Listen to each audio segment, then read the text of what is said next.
Well, October the 8th through the 11th, communities across the country are going to be observing the National Faith and Blue Weekend. Police and churches are going to come together. It is the biggest police community outreach project in American history. To tell us more, I want you to welcome the founder of National Faith and Blue Weekend, the Reverend Markel Hutchins, National President of the Fraternal Order of Police, Patrick Yoes, and Secret Service veteran and past president of the National Organization of Black Law Enforcement Executives, Lynda Williams. Welcome. Great to have you guys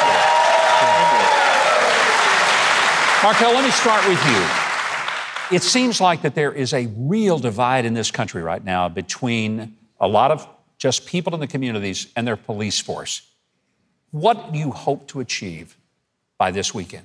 There is no limit to the good that we can achieve if we have the courage and capacity to sit together and reason together.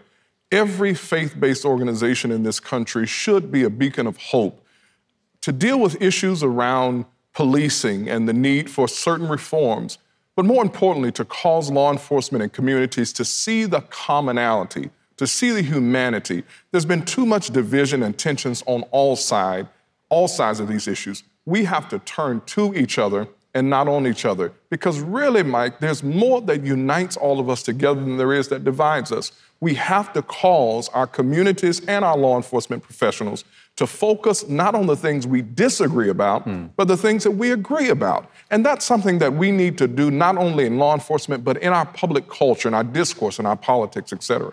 Beautiful, beautiful. And so very needed. I think it's very important that this is being done as a responsibility and response of the faith community, because if there's any group of people in our culture that ought to be ministering to those in law enforcement, it ought to be our churches. Lynda, you were a longtime Secret Service agent. You served as a police officer. Did you ever feel the hostility of the public like we're seeing it now? It's troubling to me. You know, these are some perilous times that we live in. But when I was growing up, the cornerstone of the community was the church and police. But there was a mutual respect, and we respected authority. And of course, we have to realize that law enforcement is an extension of our very communities, that we are the guardians and not the warriors that come and occupy. So we have to build that trust so that we can get back to have that mutual respect of one another and respect the culture and the differences that make us all unique to contribute to the world that we're living in. And Patrick, you know, there are hundreds of thousands of police officers all over America. And on any given day, 99 and 9/10% of them are doing the Lord's work. They really are. Every now and then, you know, something goes wrong.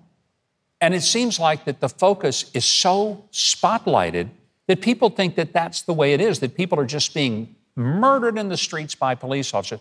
That is simply not happening, is it? Well, Governor, you're absolutely correct. There are some 800,000 men and women who put on a uniform, a badge, a gun, and a vest every single day and go out and protect their communities. And it's not in their DNA to let bad things happen in their communities. And overnight, it seems that we've all been painted with this broad brush where law enforcement is somehow the evils that exist in this country. And that's simply not the case. Unfortunately, there are a number of people who benefit from this issue rather than a solution on both sides. And so why this is so very important is one congregation, one agency at a time across this country. Let's start building those relationships, because the very powers as a law enforcement organization or law enforcement agency, those very powers that we have is directly related to the trust of the communities. Markel, you have a comment I think is very powerful. You say that we need to transition from talking about police officers as warriors to being guardians. Show me that distinction. Explain that for us. Well, a warrior is more focused on the war, where a guardian is there to protect and serve our communities. I think what we have the opportunity to do is take up the darkness that exists in this moment. We've never before seen the kinds of divisions between law enforcement and communities that we see now. But our darkest hours have always been before the break of a new dawning. Every movement for positive social change in this country has always been anchored in the faith community. One of the things that has troubled my consciousness, I've led civil and human rights causes for the last 25 years all over this country. But at some point, we have to turn our pain into power. Marching and protesting is one thing, but we have to focus not on the things that we disagree about. We have to be transformative.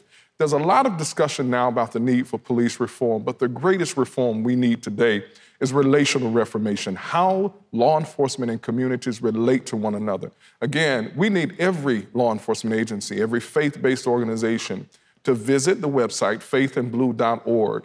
Thanks to the generosity of FirstNet built with AT&T and the Motorola Solutions Foundation, we've put it there. We've given the church everything it needs to be engaged and involved in solutions. We've had enough rhetoric, we've had enough divisions. What our nation needs now is solutions and resolutions, and the household of faith in local communities holds the answers. Long past overdue for something like this to bring the churches and police agencies together. And, I hope every pastor of every church in America and every police chief, every mayor will get on board and make this a reality for their community. If you would like to learn more and get involved in the National Faith and Blue Weekend on October the 8th through the 11th, visit faithandblue.org. Faithandblue.org. It's on your screen. And follow Faith and Blue on social media.